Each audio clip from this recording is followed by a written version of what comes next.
holding an EpiPen over my leg. Do it now. This was a blow. Wham! Life comes fast. Never know what's coming around the corner.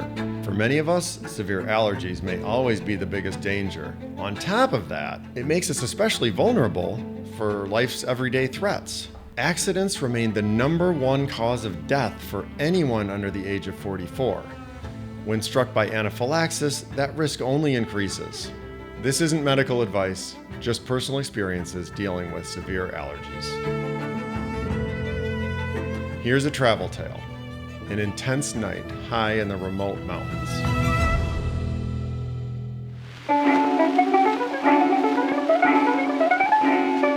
Last year, our little family took a trip through Italy. Planes, trains, and automobiles all on the same day. We started in Como and took a train down near Milan, got a rental car, drove through Bergamo, up into the mountains, picked up our friend, then proceeded to go way up into this little village way up there in the mountains. Drained after a day of travel. It was dark when we got there. Our arrival is highly anticipated. We hadn't seen our friend in years. We meet her family. Other people come over. We all gather around the dinner table. It felt so good to be all together in this cool little town. This house we were in had to be hundreds of years old. It's so unique with so much character. When they made one of the additions, they carved a hole in the stone wall.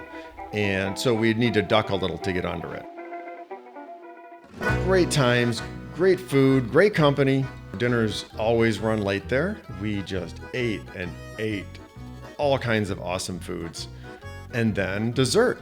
On the table is a box of mini desserts, like 20 or 30 different kinds of bite-sized varieties. Our friend was very clear with the pastry shop that there should be no nuts, but she made clear that this was not an explicit guarantee. I cautiously began eating them. They were delicious. I ate a number of these things. Apparently one too many. I got an itchy mouth with some minor swelling.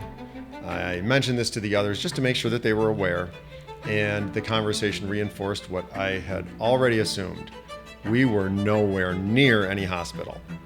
The gathering ended. We had this whole big house to ourselves. We unpack and lay down for bed. Despite being exhausted, I didn't fall asleep with the others. Swallowing brought just enough pain to keep me from drifting off.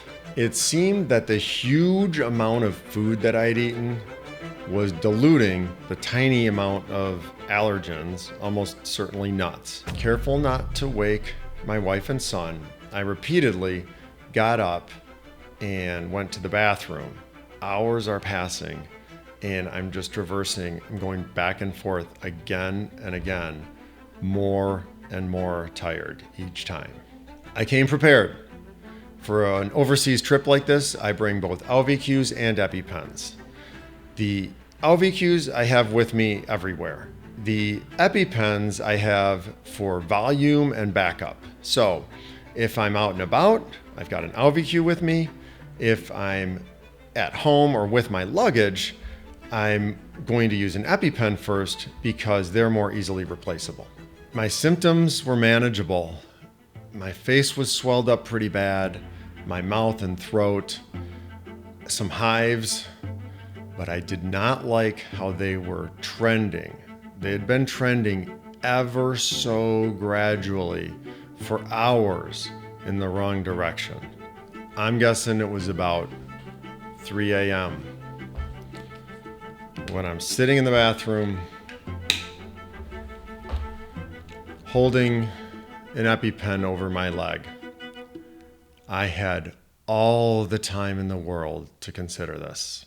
I had come so close to falling asleep so many times that as much as anything, I dreaded that injecting myself with adrenaline would shut the door on any chance of sleep. I pondered how bizarre it is to consciously inject myself.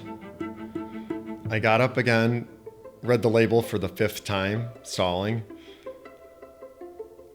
I had created this situation. I had let my guard down in this place where I should be taking no chances to begin with. I took a chance with that last pastry.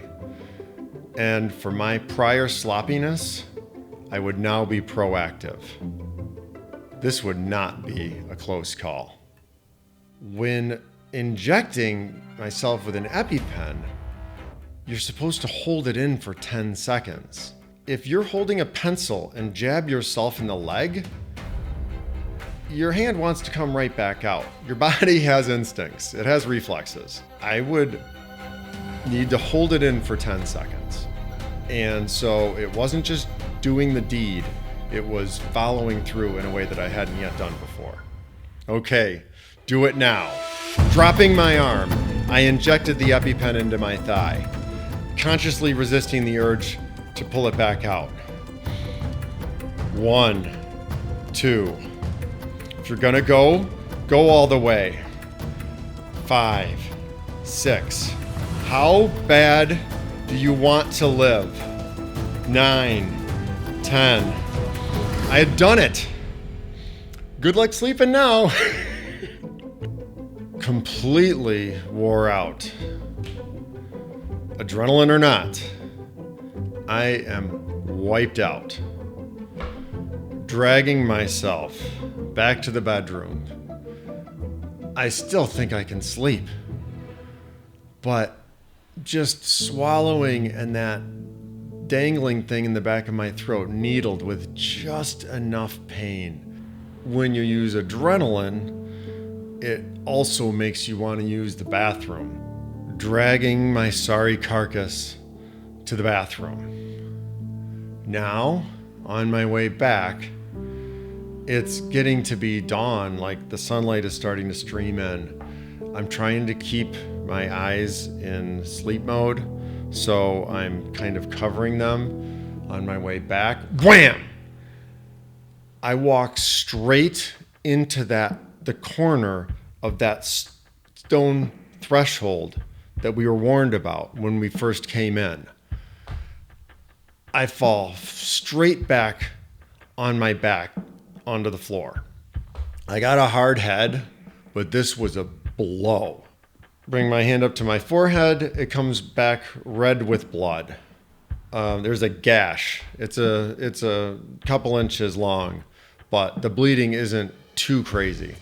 I gotta sleep. I gotta lay down. I can't stand, sit, any of that stuff anymore. I make like a makeshift bandage and use my eye cover to like hold that in place. The unique shape of the bed allowed me to find a better position, and I got some degree of comfort and even some rest. It wasn't long before the others woke up though, and there was no hiding my condition. My face was still all red and puffy and wrinkly. Something else I couldn't hide was everybody definitely noticed I was tired that next day. Our friend followed up with some clarity on why she could not give an explicit guarantee. So when she went to the pastry shop, she made clear that she did not want any nuts in any of the pastries. And on top of that, as the employee was loading these one at a time into the box, she would say, there's no nuts in that, right? There's no nuts in that one, right? There's no nuts in that one, right?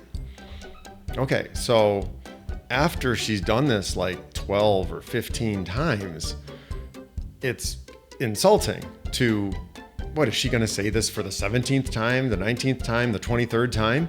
It's clear, she said it from the beginning and she said it 10 more times that she didn't want any nuts in the pastries. The employee at the pastry shop decided, without telling my friend, that at the end that she would randomly put in some pastries that did have nuts. Kind of defeated the purpose. Goes to show you never can tell. If a scar is proof of life, then I got this gift from the Italian Alps. Survival Rewind Lessons Learned. We all know that allergies can be the death of us. Accidents happen, so it's good to be particularly vigilant during that vulnerable time. And don't get greedy with the pastries. yes, they're delicious. When it's time for bed, just call it a night and quit while you're ahead. Please like and subscribe. Let's get the word out.